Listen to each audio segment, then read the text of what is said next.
안녕하세요. 이제 결혼한 지 3년 차에 접어드는 여자입니다. 남편과는 연애 결혼을 했지만 연애 기간은 1년 정도로 짧은 편입니다.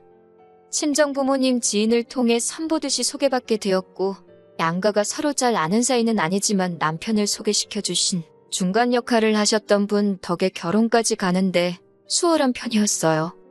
짧은 연애지만 연애하는 동안에는 전혀 눈치채지 못했는데 결혼하고 나니까 하나둘씩 단점이 보이더라고요. 사회생활 하는 것 때문에 어떤 이유로든 생기는 술자리 빠지지 않고 참석하려고 하는 것까지는 이해를 하겠는데 하나 이해해주기 힘든 부분이 있었습니다. 남편은 저와 동갑내기로 남편 아래로 여동생이 한 명 있는데 둘 사이에 터울이 조금 있는 편이에요. 시부모님께서 맞벌이 부부셨고 두 분 다 회사를 다니고 계셨고 야근이 굉장히 많은 회사였기 때문에 남편이 학교 끝나고 와서 신우를 돌봐주고 했었다네요.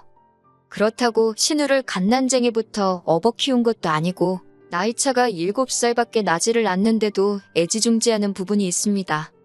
신우와 관련된 일이라면 만사 제쳐놓을 정도로 신우를 아끼는 모습을 보여줬어요.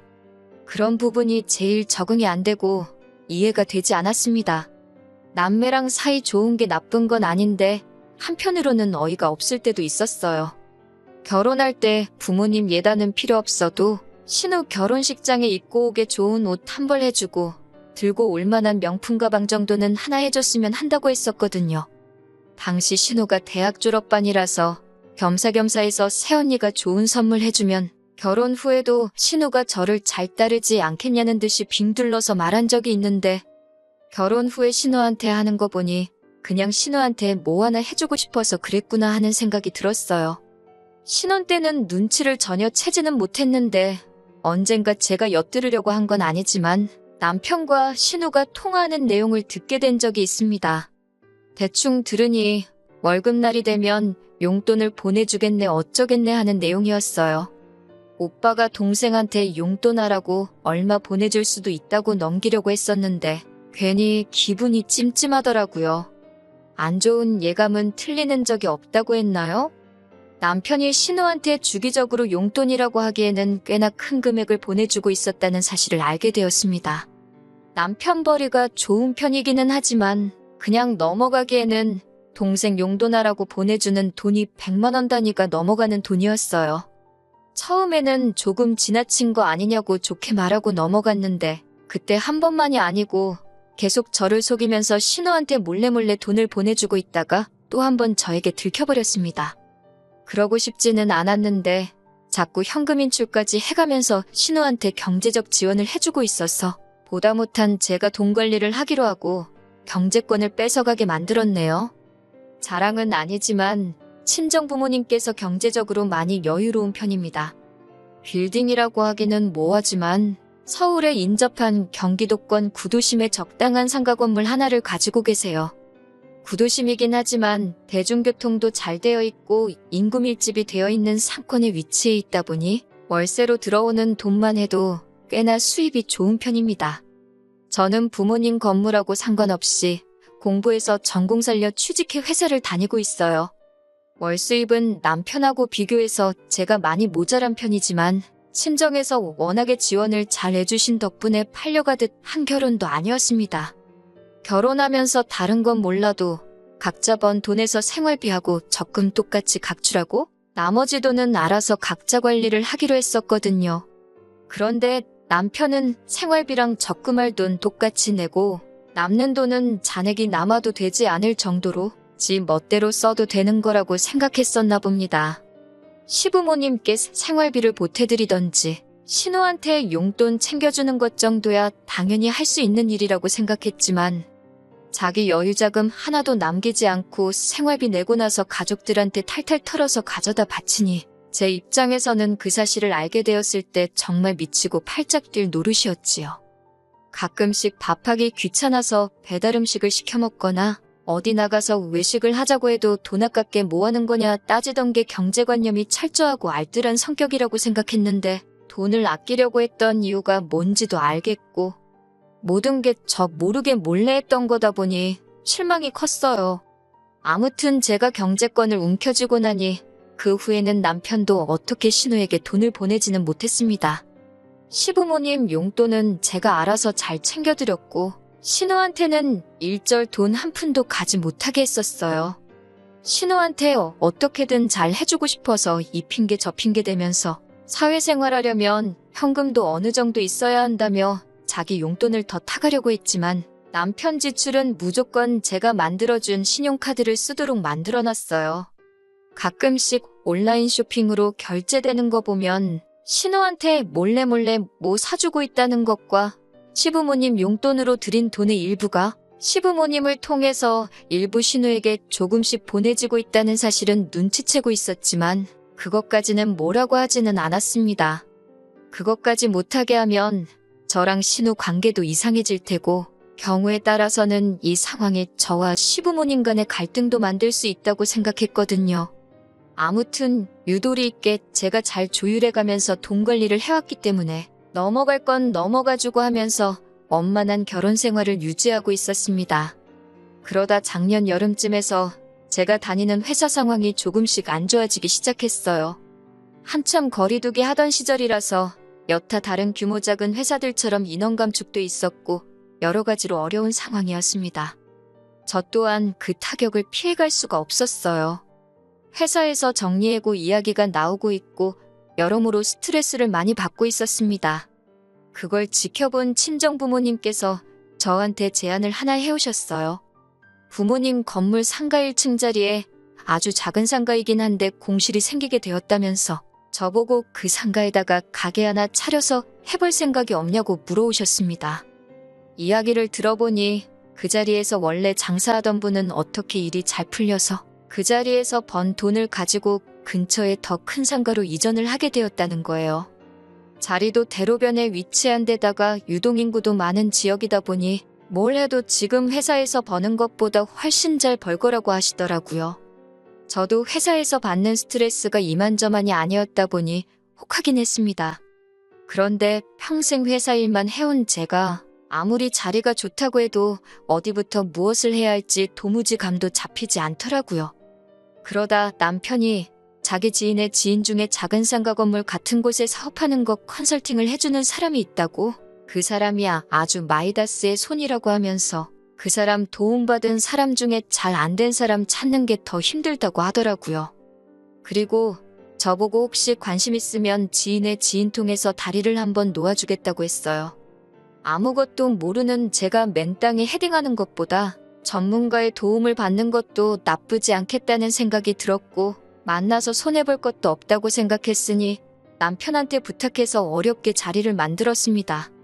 그리고 그 컨설팅 해주는 사람을 만났어요. 멀끔하고 훤칠하니 신뢰가 가는 첫 인상을 가진 사람이었습니다. 그런데 몇 번 도움을 받으며 만나고 있는데 첫 인상만큼 신뢰할 만한 사람이 아니라는 느낌을 받았습니다. 해주는 이야기는 전부 다 제가 조금만 인터넷 검색을 해보면 나오는 이야기들 뿐이고 오히려 컨설팅을 빌미로 자꾸 둘이서 어디 분위기 좋은 곳에 가서 식사나 한번 하자는 둥. 다른 사업하는 사람들은 어떻게 하고 있는지 답사 다녀오는 거라 핑계를 대면서 제사보다 제밥에 관심 있어 보이는 게 너무 티가 나더라고요. 집에 남편하고 있는데도 자꾸 연락을 해오고 하니 이 사람이 전문가라는 느낌보다 사짜 느낌이 너무 나는 것 같아서 거리를 두고 지내고 있었습니다. 그렇게 무슨 사업을 할까 알아보는 와중에 쓸데없는 걸로 시달리다 보니 너무 질리기도 했고 시간이 지나고 나니 회사 사정이 점점 나아지게 되면서 정리해고 이야기도 쏙 들어가게 되었고 힘든 시기에 실적이 좋았던 사람인 저한테 좋은 자리까지 제안이 들어왔습니다. 그래서 저도 가게 하는 것도 좋지만 역시 제가 공부해오고 잘하는 일 하는 게 좋겠다는 생각에 가게 차리는 건 그만두기로 했어요. 그런데 남편이 저한테 왜 가게를 안 하냐고 하면서 자리가 아깝다고 하는 겁니다. 그 자리에서 장사하던 사람이 돈 벌어 나간 거 보면 자리 좋은 건 안 봐도 뻔한 거고 비슷한 업종으로 가게를 차리면 그 장사하던 사람이 만들어 놓은 손님도 그대로 가져가는 거나 마찬가지인데 너무 아깝다고 하는 거예요. 일리 있는 말이긴 하지만 제가 장사는 해본 적 없고 엄두가 나질 않아서 못하겠다고 말했습니다. 남편은 그럴 거면 그 자리에서 신우가 장사를 해보게 하는 건 어떻냐고 물어왔어요. 처음엔 저도 또 신우냐고 하면서 지 동생 득대는 거라면 아주 발벗고 나선다고 질색을 했습니다. 그런데 남편이 신우가 대학 졸업하고 자리를 못 잡고 있으니 아무래도 오빠인 자기가 더 신경을 쓰는 게 아니겠냐고 하더라고요. 이제 신우가 자리 잡고 자기 앞가림 스스로 하게 되면 자기도 신우한테 앞으로 뭐 퍼줄 일도 없고 신경 쓸 일도 없지 않겠냐며 그게 자기도 바라는 바라고 합니다. 그 말이 묘하게 설득되기도 해서 친정 부모님께도 한번 물어봤어요. 저희 부모님도 그 자리가 워낙 터가 좋다 보니 아예 모르는 사람한테 넘기는 것보다 사돈처녀 한번 해보게 하는 것도 좋지 않겠냐고 하는 거예요. 잘 되든 안 되든 어쨌든 신우가 저희에게 크게 신세지는 거나 마찬가지니 결과가 어떻든 간에 남편도 앞으로 신우 도와주는 데 있어서 제 앞에서 조심하지 않겠냐고 하시니 저도 생각을 달리하게 되었습니다. 사실 제가 못하겠어서 안 하는 건데 딱히 신우를 못하게 할 이유도 없다는 생각이 들더라고요. 조건은 남들보다 조금 더 좋게 해주긴 하겠지만 월세를 안 낸다는 것도 아닌데 신우가 생각이 있다면 한번 해보는 것도 좋겠다는 생각이 들었어요. 어차피 신우가 못하겠다고 떨어져 나가도 친정 부모님께서 딱히 손해보시는 건 없는 거나 마찬가지였으니까요. 하지만 신우 또한 대학 졸업 후 아르바이트를 해본 것도 아니고 회사를 다니고 있는 것도 아니고 어쩌면 저보다도 더 사회생활에 무지한 건 저와 마찬가지인 상황이었습니다. 하루는 남편이 그때 그 사람하고는 어떻게 되었냐고 묻더라고요. 그러면서 대뜸 신우가 도움이 필요할 테니 신우 보고 그 사람을 한번 만나보게 하는 게 좋지 않겠냐고 물어보는 겁니다. 저는 그 사람이 저한테 한 짓들에 대해서는 괜히 남편의 지인 그리고 그 지인의 지인까지 엮인 상황에 여러 사람 불편한 관계 만들고 싶지 않아서 저 혼자 쉬쉬하고 모르는 척 하고 있었거든요. 그런데 그런 사람을 신우에게 소개시켜줘야 한다니 아무리 제가 싫어하는 신우라고 해도 내키지가 않더라고요. 그런데 남편이 저보고 말도 안 되는 소리를 하고 있다고 하는 겁니다. 그 사람이 가정도 있는 사람이고 어떻게 자기 도움받은 사람들 잘 되게 해주고 싶어서 노력한 걸 제가 너무 과민 반응을 했다고 하는 거예요. 사업을 안 한다고 한 것도 고작 그것 때문이었냐면서 어이가 없다고 하더라고요. 돈도 잘 벌고 가정도 있는 양반이 뭐가 아쉬워서 저 같은 아줌마한테 꼬리를 치겠냐고 하면서 말입니다. 저 같은 아줌마라니 아무리 그래도 자기 와이프한테 할 말은 아니지 않나요? 저도 모르게 욱하더라고요. 그래도 최대한 분을 가라앉히면서 신우는 나보다 어리고 결혼도 안 했는데 혹시나 무슨 일이 있을 수도 있지 않냐고 걱정스레 말을 해줬더니 그 사람한테 도움받는 게 얼마나 어려운 줄 아느냐며 자기 연줄로 어떻게 소개시켜준 건데 저보고 성공할 기회를 제 발로 날린 바보 멍청이랍니다. 저는 신우가 걱정돼서 해준 말인데 남편은 저한테 혹시 신우가 잘 될까봐 그게 싫어서 그러는 거냐면서 투덜거리기 시작하더라고요. 남편이 지인을 통해 저에게 소개를 시켜줬던 거라 남편한테는 그 사람 연락처가 없었으니 저도 아무렇게 생각해도 좋지만 그 사람하고 신우 만나게 하는 건 좋은 생각이 아닌 것 같다고 제 선에서 선을 딱 그었습니다. 남편이 투덜거리면서 알겠다고 알아서 잘하겠다고 하더니 결국 그 사람 연락처를 또 어떻게 받아가지고 신우한테 소개를 시켜줬나 보더라고요. 저도 속으로 이젠 모르겠다 싶었고 알아서 하겠지 싶었습니다. 신우가 무슨 가게를 열지 잘 알아보고 있는 것처럼 말하더니 3달이 지나도 사업 시작은커녕 공사도 들어가지 않았더라고요. 친정 부모님도 신우가 가게 생각이 없는 게 아니냐면서 공실로 놀릴 바에야 다른 사람 세를 주는 게 낫지 않겠냐고 하시길래 남편한테 따져봤더니 잘 알아보느라 그러는 거 아니겠냐고 하면서 저도 장인 장모님도 성질이 뭐가 그렇게 급하냐고 오히려 역정을 내기 시작했어요. 아쉬운 소리 할 게 누군데 역으로 큰 소리를 치니 기분이 안 좋더라고요. 친정 부모님께서도 많이 기분 나빠하셨지만 다 잘 되자고 하는 일이라고 겨우 눌러 참았습니다. 그리고 나서 또 2달쯤 지나 들려온 신우는 가게를 오픈한다는 소식보다 훨씬 더 충격적인 소식을 전해왔습니다. 제가 생각했던 대로 그 남자는 사업을 도와준다는 이유로 신우에게 추근덕거리기 시작했고 세상 물정 모르는 신우는 그 남자와 만남을 가지기 시작했던 거예요. 가정이 있는 남자가 그렇게 외간 여자를 만날 생각이면 조심해서 들키지나 말지 어떻게 현재 아내한테 걸려서 신우에게 상간녀 소송이 걸려온 겁니다. 뭐 대단한 일 한다고 한 건지 그 남자 핸드폰으로 대놓고 호텔 들락거린 증거까지 시키지도 않았는데 지들끼리 알아서 찍어댄 바람에 그 남자 집구석은 완전히 파탄이 나버리고 이혼 소송까지 걸린 상황이라 하더군요. 그리고 그쪽 집에서 신우한테는 신우대로 상간녀 소송을 따로 걸어온 거고요. 둘이서 재밌다고 찍은 증거물 때문에 그 부정행위의 정도가 지나쳐도 너무 지나치다는 인정을 받게 되면서 신우 앞으로 위자료도 거의 최고액에 가깝게 책정이 되었더라고요. 이제 막 사회생활을 시작할까 말까 하는 어린 신우는 당장 3천만 원에 달하는 위자료를 물어내게 생긴 겁니다. 저는 분명히 말렸는데 기어이 제 말 안 듣고 하더니 신우 앞으로는 상간녀 소송이 걸려버리고 아주 남의 집 구석 파탄을 내다 못해 애지중지하고 있는 신우 인생까지 같이 꼬아버린 거예요. 하루는 신우가 저를 찾아와서 그걸 제 탓이라고 따지더라고요. 제가 자기 오빠한테 말한 걸 당사자인 저한테 말해주지 않았다고 그 사람을 만나는 걸 알았는데도 말리지 않고 방관한 제 잘못이라고 하는 겁니다. 남편도 옆에서 거들기를 자기도 그때 착각을 했다고 하더라고요. 그때 제가 말한 건 신우한테 위험을 경고하듯이 말한 게 아니라네요. 제가 이미 결혼한 여자인데도 외간 남자한테 데이트 신청을 받는다는 둥 남편인 자기한테 마치 자기 과시를 하고 싶어서 착각한 걸 자랑처럼 말을 한 게 제 잘못이라는 거예요. 설명이 충분히 되지 않았다는 겁니다. 이게 말인가 똥인가 웃기지도 않아서 상대도 해주기 싫었는데 신우가 이게 다 저 때문에 벌어진 일이라고 우기면서 저보고 자기 앞으로 걸린 위자료를 내달라고 하는 겁니다. 그리고 그이 앞으로 걸린 위자료도 저보고 내주라는 당치도 않는 개소리를 하더라고요. 내가 신우, 네 것도 내줄 생각 없지만 그 자식 위자료는 왜 나한테 찾느냐고 따졌습니다. 그러니 신우가 한다는 말이 두 사람 위자료를 제가 해결해주면 그 자식이랑 지랑 새살림을 차릴 계획이라는 거예요. 그러면 자기 앞으로 걸린 상간녀 꼬리표도 사라질 것이고 오히려 뒤늦게 찾은 진정한 사랑을 이룩한 커플이라며 동정표를 받을 거 아니냐입니다.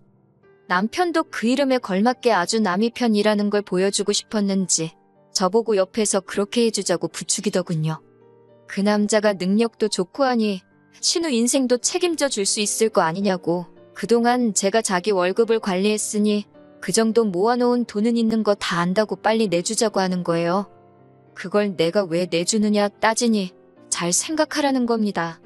신우 인생 또한 제 손으로 파탄을 낸 거나 마찬가지니 이제는 제가 싫어하는 신우 뒷바라지도 해주게 생긴 거 아니냐고 하는 겁니다. 평생 신우 책임져 줄 바에 두 사람 위자료 내주고 결혼시키는 게 오히려 싸게 먹힐 거라는 거예요. 뭔 되도 않는 자신감으로 짓거리는 말인지 싶더라고요. 제가 남편이 신우 도와주는 것마다 경기를 일으키며 싫어하니까 신우 위자료를 안 내주면 우리가 평생 뒷바라지 해주며 책임지겠다고 우기면 저한테 그 말이 통할 거라고 생각했나 봐요. 하지만 여기에는 더 확실한 해결책이 있었지요. 남편한테는 남편 술수에 넘어가주는 척 신우를 우리가 어떻게 평생 책임을 지냐고 그건 말도 안 된다고 걱정하는 척 연기를 했습니다. 남편은 자기 꾀가 통했다고 생각했는지 어깨에 잔뜩 힘이 들어가서는 그러니까 자기가 여태 벌어온 돈으로 신우랑 신우가 그 일하고 부르는 그 바람둥이 놈의 위자료를 내주라고 하더군요. 저는 알겠다고 대답했지요. 남편은 나름 머리를 굴려서 말했던 것 같아요. 제가 경제권을 가져갔지만 자기가 벌어온 월급이 우리 재산에 포함되어 있으니 그 돈을 자기가 원하는 대로 써도 된다고 주장하려고 했던 것 같습니다. 남편한테 당신이 벌어온 돈으로 신우 위자료 내주면 되는 거냐고 재차 물어봤고 신우가 보는 앞에서 그렇게 하겠다고 대답하는 걸 드러냈어요. 그리고 남편한테 이혼하자고 말했습니다. 합의 이혼은 절대 못 해주겠고 재산 분할은 당신이 벌어온 돈 그대로 돌려줄 테니 그 부분에 대해서는 토달지 말라고 했습니다. 대신 파탄의 원인인 당신과 신우한테는 나 또한 위자료 청구를 해야겠다고 말했어요. 어차피 신혼집이래봐야 제가 결혼 전부터 전세 얻어 살고 있던 집에 차렸기 때문에 남편이 돈 몇 푼 벌어온 것만 돌려주면 더 이상 분할이고 뭐고 할 필요가 없었거든요. 신우가 정신 차리기에는 3천이라는 위자료가 모자른 것 같아서 제가 좀 더 위자료 내게 만들어주겠다고 했습니다.